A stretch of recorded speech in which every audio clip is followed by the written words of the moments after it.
Hey everyone, in this video I want to talk about the new cross-tenant access settings we have available in Azure AD. This is all about those guest users or B2B.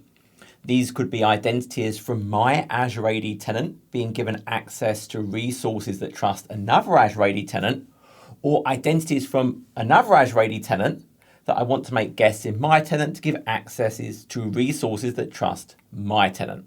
So we're going to dive into all of this today.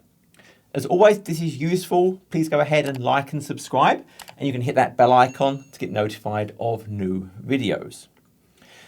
So my focus here is thinking about multiple Azure AD tenants. We're used to the idea that I have my home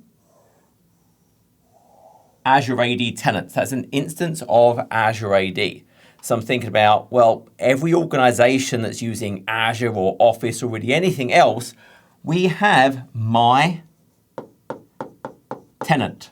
So that's a particular instance of Azure AD. And in there, I have my users, my groups, my service principals.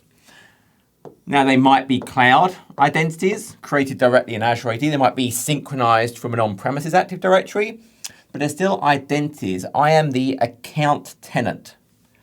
And then I can think, well, there's other tenants. So there's some other tenant out there, for example. This could be, I'll just call it tenant 1. That's something else. And then there might be resources. This could be applications. It could be an Azure resource. It's something else. And what I'm thinking about here is, well, accounts from my tenant get added as guests in this other tenant. And then with that, resources that trust that tenant, hey, well, that resource could be given permissions, things like role-based access control. Now, and obviously this can work the other way.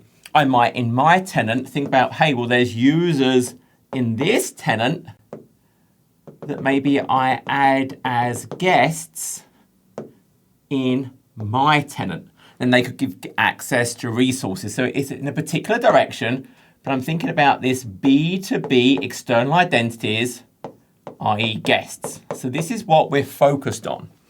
And really I'm focused on the control aspect of that, and also something kind of cool when I think about this direction.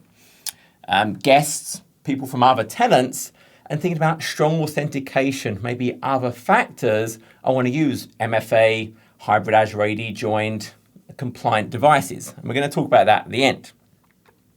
Now today, there are certain things I can do around external identities. If we jump over to the portal for a second, what we had right now is if I go to my Azure Active Directory, what I could do is under users and user settings, we have this option over here around manage external collaboration settings. And if I go into that, well, I can firstly define things like, well, what access do guest users have in terms of looking at other objects in my Azure Active Directory. I could set controls about, well, who can invite people to be guests in my tenant. And I can even then control, well, do I want to restrict which DNS, which fully qualified domain names of other tenants I'm going to allow invites to be sent to. So I could deny invitations to specific tenants. I can put the names in here. I could also say, well, allow only to specific ones. So I'm being more restrictive. So those are what I kind of had today before this new set of functionality. And you'll notice a key tenet around all of these configurations, it's about who can I invite into my tenant. There's nothing flowing the other way. I have no ability to control, well, my users, what can they be invited to and be guests in other tenants? There was no way of doing that. I had to do fairly complicated networking things to try and restrict that type of access. And those settings still exist. So about controlling sending those invites so people can be guests into mine, I can still use those settings. Realize those settings are all about the invite. And it's all about the DNS name that I'm sending it to and who can send the invite. So it's all about adding guests into mine. But what we're going to look at now, these new cross-tenant access settings that give us a lot of other capabilities. It enables me, yes, I can still have control about tenants that I can add as guests in my tenant, but it gives me more granularity. I can also now control the outbound who from my tenant could be added as guests in other tenants, and also controls about trusting some claims that might be made for those guests. We may have heard of double MFA and the pain point of a guest having to MFA in their tenant and mine. Well, we can actually solve that now. So let's look at these new settings. And what we'll see straight away is we have a lot more granularity. So I'm going to go back to my Azure AD. I'm going to go and look at external identities. And we have this new cross-tenant access settings available to us. Now it is in preview right now. So the exact portal may change eventually, but for right now, this is what we're looking at. And we can see straight away, we have organizational settings. So I can actually go and add specific configurations for different Azure AD tenants. Now, a key thing I want to point out here straight away is we see kind of a name for these tenants, but we're actually adding the tenant object. And why that's important is, hey, tenant one, that might have multiple DNS names associated with it. I can add multiple custom DNS names. Now, those old settings, those collaboration settings, that focused on the DNS name. These new settings, yes, I may set a DNS name to add a new tenant, but it's then adding the ID of the tenant, the object ID. So it's for all of the domain names that may be associated with the tenant. I'm not focusing on a particular name. If this tenant has 5 different DNS custom domain names associated, it's applying to all of them. So I'm adding settings for the tenant object, all of the different names that it may have within there. Okay, so if we jump back over again then, so I can see, well, I can add different sets of settings, both inbound and outbound for specific instances of tenants. And I'm going to come back to that. We also have default settings. So these default settings are about the collaboration with everyone who we don't have a particular organizational set of configurations for. So these default settings will apply to any tenant without a specific organizational setting. And by default, this is going to be the behavior we have today. So by default, we can see, well, inbound. Now remember, what is inbound? The inbound settings, if we looked at this picture, inbound settings are identities users from other tenants being added as guests to ours. So when I think about what we're doing, inbound is this way. Hey, I want to be inviting users from other Azure AD tenants to make them guests in my tenant. Outbound settings, as you're probably going to have guessed, is the other way. The ability for people in my tenant to be added as guests in other tenants. So where the account lives, well, that's the account tenant. Where it's been added as a guest and there's some resource that trusts it, well, that's the resource tenant. So this is what we're focused on. We have inbound settings and we have outbound settings. So outbound settings is, hey, people from my tenant being able to be added as guests in others. Inbound, people from other tenants being added as guests to mine. So we can see we have those default configurations, which by default mimic just what is the default without this capability at all. So we can see for B2B collaboration, well, all are allowed. All users, all groups, and it's for all applications. But notice we have now this granularity. I could, if I wanted, start to limit to particular applications I want to allow. Ignore the trust settings for now. We're going to come back to that. And also we have outbound. Hey, any user or group is allowed outbound to be added as a guest for any external application. But we could change that. And you realize the power that this now is going to start to enable me to do. I could now actually restrict. We start to think about Coke and Pepsi. Well, what I could actually now start to have is the idea that, hey, well, by default, I allow all of this, but I could go and add particular organizations and restrict it so I don't allow that type of collaboration. Now, I can edit these settings, so I could change the defaults. I might, for example, make the defaults now for inbound, hey, I'm going to block. I can't add guests from anyone. So then what I would have to do is now go and add organizational settings for specific organizations that I will allow. So I'm kind of doing an exception-based allow. Now, if you block all users, then I need to go and block all applications as well. But I could also restrict that down. Now, one thing I will kind of point out for here that I actually don't think makes a lot of sense, you notice I can apply to specific external users and groups. And when I do this, what I'll do is add the object ID of the user or group. This is the default policy.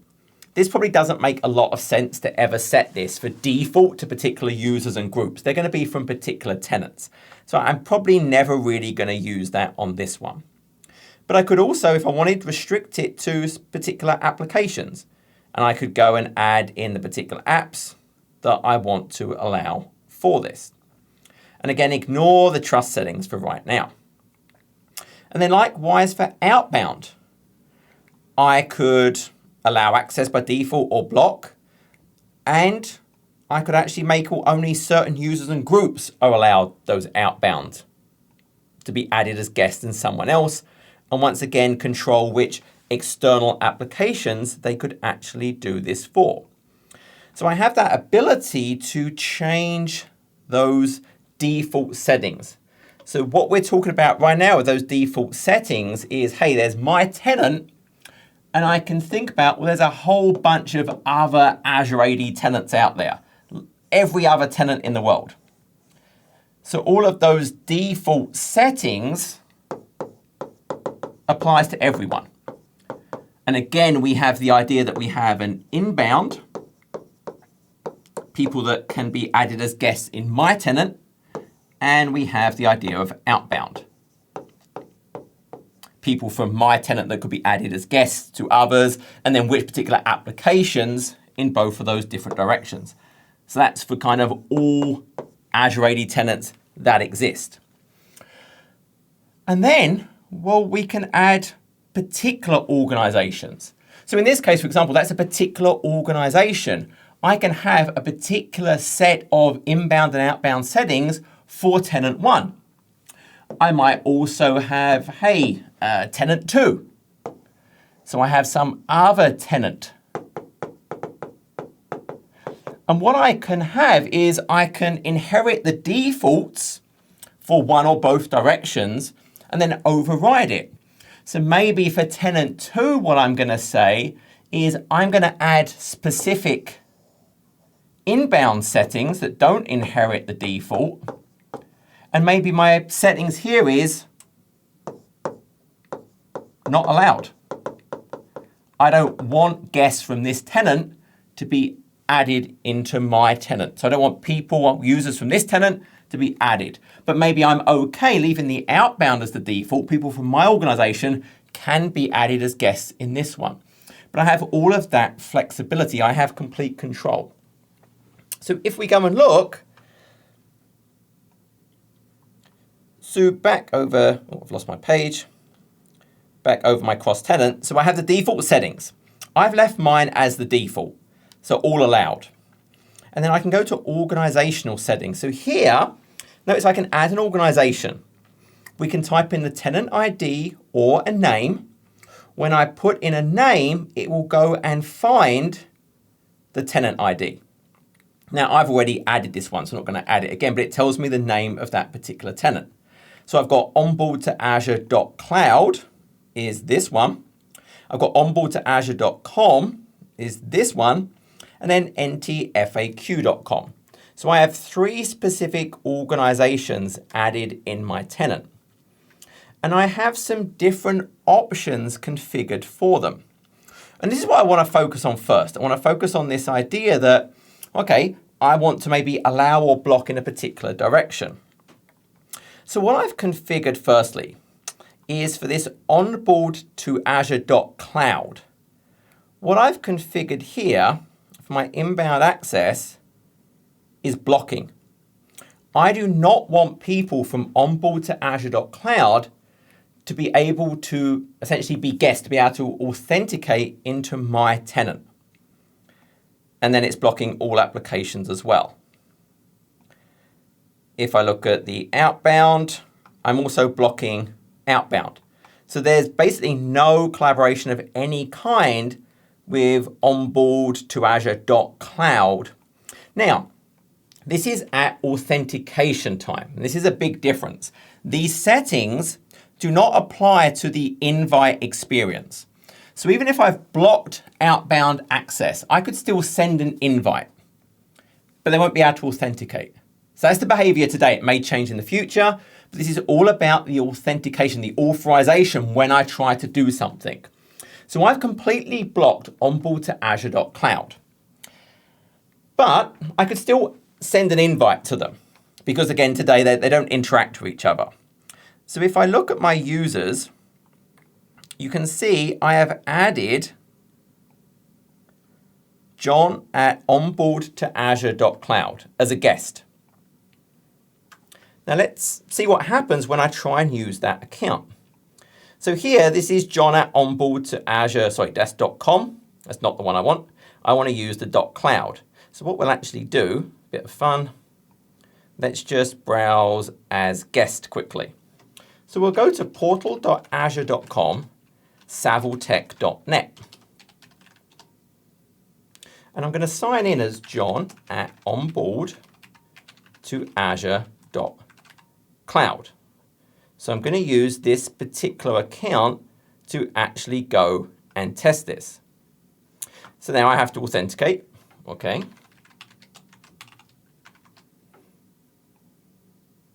And it's blocked. So it's not letting me. It's happening at that kind of authorization. So it's restricted which organizations can access their tenant. And then if I look at the error message down here, this resource tenant's cross-tenant access policy does not allow this user to access this tenant. So it's completely being blocked as part of the policy. So that shows it working in that direction. Okay, so let's close that. Now let's see it in the other direction. So what I also have configured, if we look at external identities, if we look at ntfaq.com, I'm inheriting the default inbound, but outbound I've configured and I'm blocking. So I cannot be added, I cannot authenticate as a user from my tenant, saviltech.net, to ntfaq.com. Now, if I go to ntfaq.com and look at my Azure AD, we'll see, John at saviltech.net is added. So I should be able to authenticate. But remember, my cross-tenant settings are saying no. So now if I try, so this is John at saviltech.net, if I try and access ntfaq.com,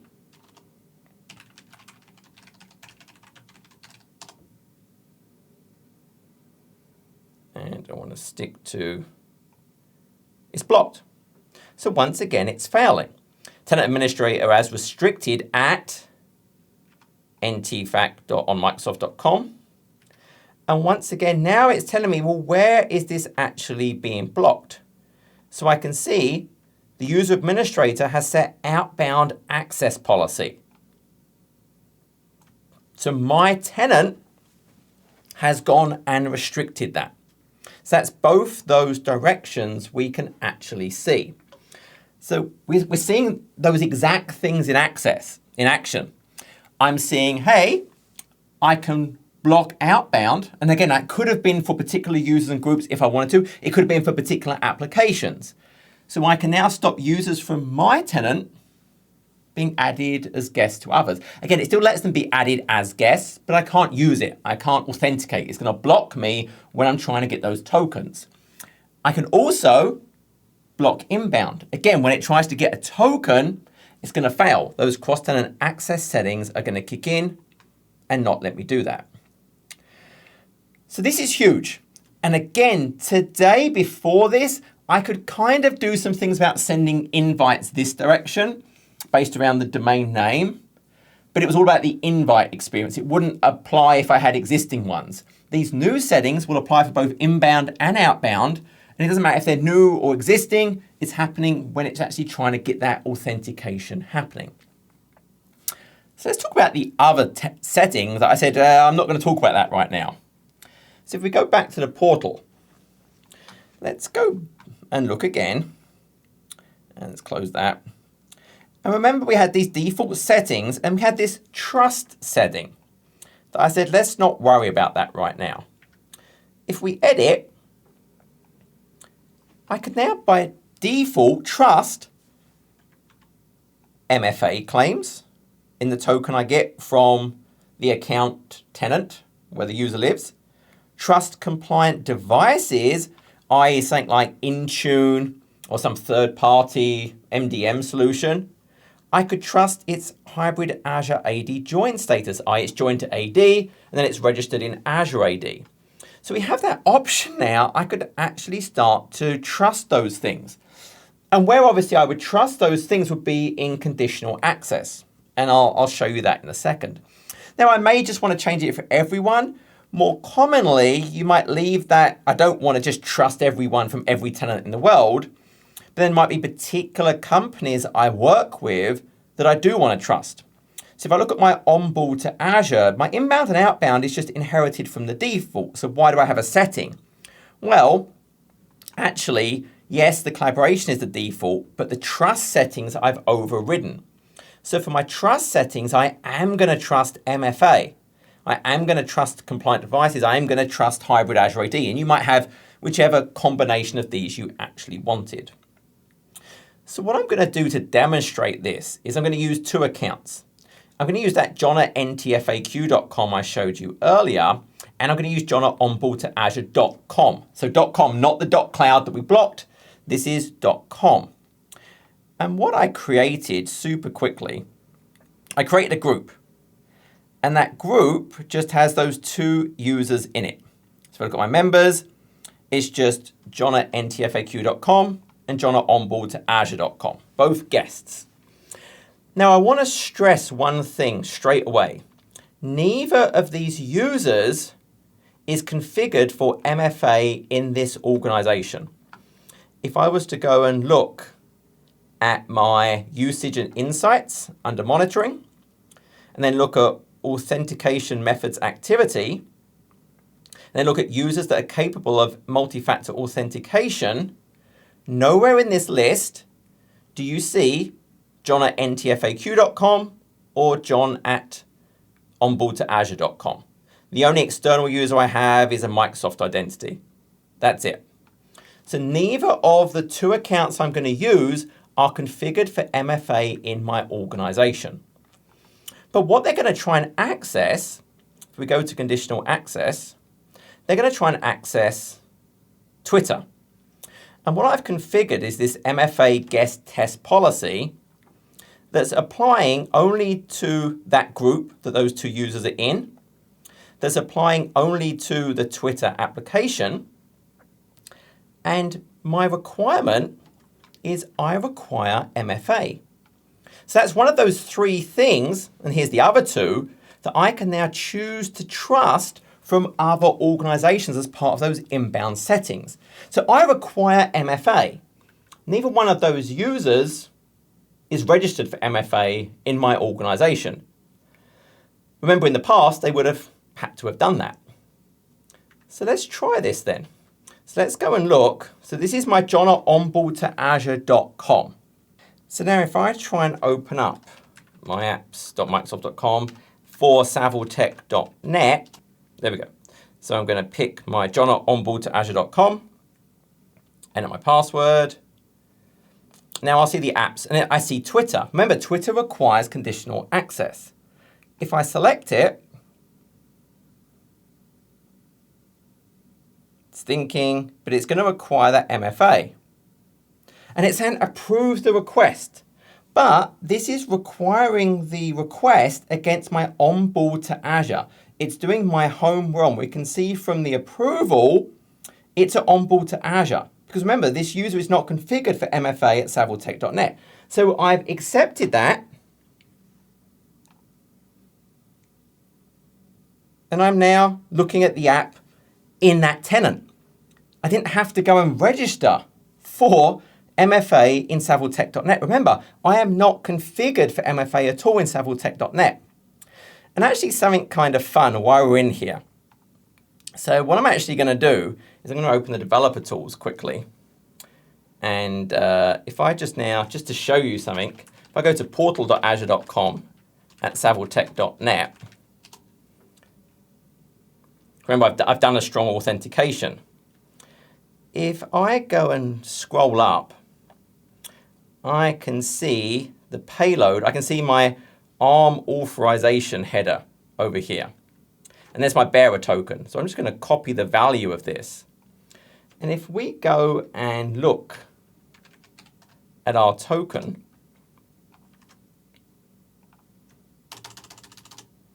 so this lets me actually go and look at the token, we see some cool stuff. So firstly, we see the STS that actually generated the token. So the STS that generated the token, well, this is the AAD. So BA211445 will BA11245. That's me, that's saviltech.net.